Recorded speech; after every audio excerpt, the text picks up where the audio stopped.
Surveillance footage from inside of a Taco Bell down in Dallas shows two customers there. As you see, two women standing in front of the counter. Actually, one is a girl, she's 16, complaining about an order. And as you saw, there was a woman in the back who doused scalding hot water on both of them as they were entering, which looked like from the counter to the kitchen area. Of course, we can't hear what was said, but let's go to some of those details, because this has happened on June 17th. And it occurred after Brittany Davis, CT, is the minor that was there, and another family member received an incorrect order and went through a drive-through a second and third time to try and get it fixed. That's according to this lawsuit that they're filing. When they were unsuccessful, they walked up to the locked door and were let into the dining room. Again, that's what the lawsuit said. After discussion, the employees refused to correct the order, and a manager who had not been involved in the tasks came out and poured a bucket of hot water on the two, dousing CT's face and getting the water on the chests of both plaintiffs. The video was provided by the customer's legal team, civil rights attorney Ben Crump and Paul A. Grinke, who obtained it through a court order. Here's a quote from them. Taco Bell management and employees' actions in these videos are violent, callous, and inexcusable. That's what Grinke said. CT and her aunt Brittany, restaurant employees themselves, they calmly asked for the food that they paid for with their hard-earned money.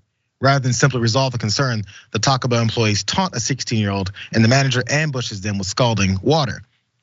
Now, this lawsuit, which has been publicized by Benjamin Crump, claims that Brittany Davis and this minor identified in the suit as CT were left with permanent skin damage and a lifelong change to their appearance from the incident.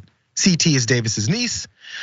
Also, these images that I haven't been able to find these images yet, but there's images that they also put forward that show that the plaintiffs, after this confrontation with large blisters and severe discoloration. The photos were released on Friday, apparently, with this video. CT had burns to her face, chest, legs, arms, and stomach.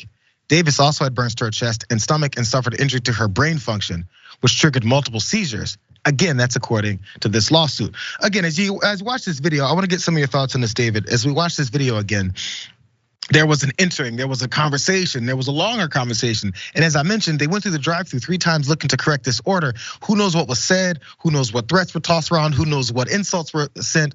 But it ended in scalding hot water being tossed on two customers there, which that's when I have reached, I think, my limit. Because what do you think is gonna be the next step if you're tossing scalding hot water on two folks who are apparently, possibly berating you? I don't know.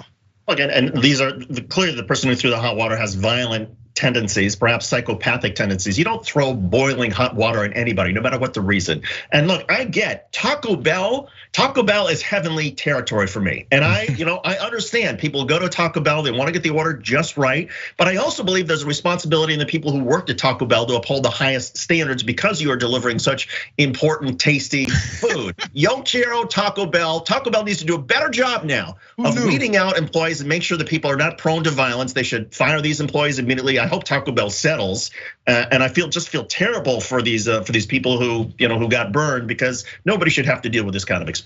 I knew this was going to be part of the response, not from you. So I went through a few of the comments that happened, of course, from Benjamin Crump posting things like this. First, I'm gonna get to what I remember from the comments. Graphic 10, you guys, because again, the attorney Benjamin Crump did tweet this out. Why did these innocent victims have to suffer life-altering burns and psychological trauma over a taco? There's no excuse for the actions of the store employees and the management. We need a full investigation into this violence and why an employee had a firearm on Taco Bell property, which I went through that surveillance footage longer, and it was also a video he posted with like 12 different small pieces of it that all were linked together in the timeline. And I'm looking for that firearm. I'm not saying it wasn't there, because apparently there's reasons why he's saying it was. But if that's has entered the conversation, this just got heightened much further. Hot water to then firearms being brandished. I don't know. I am looking forward to that investigation that they're talking about. But many people, in response to what Benjamin Crump had to say, were like, well, look, they were about to cross from the counter into the kitchen area, which is off limits, which is potentially threatening. And this was solely, specifically self-defense by tossing hot water on these two, one being a 16-year-old girl. To which, I mean, I don't know what the law says when it comes to when something turns from an argument to then aggression and potential self-defense, but I think sometimes people jump the gun. That's not my judgment specifically on this case, because again, I don't know what was said. I don't know if somebody said, "I'm coming to kill you, man. You're not gonna make it out of here alive." I don't know, But when they barely got to between that and the counter, that's when hot water came flying. And there are states that have stand your ground laws, but this would not apply. You can't stand your ground by tossing boiling, scalding water on somebody who simply encroaches on your workplace. I mean, that person gets punished especially if you got the surveillance video. If they've crossed in your workplace and they're threatening you, fine, call 911 and let the cops deal with them and run back and hide in the freezer. But the idea that you would fight back and that you would throw scalding water on them, I mean, that's insane.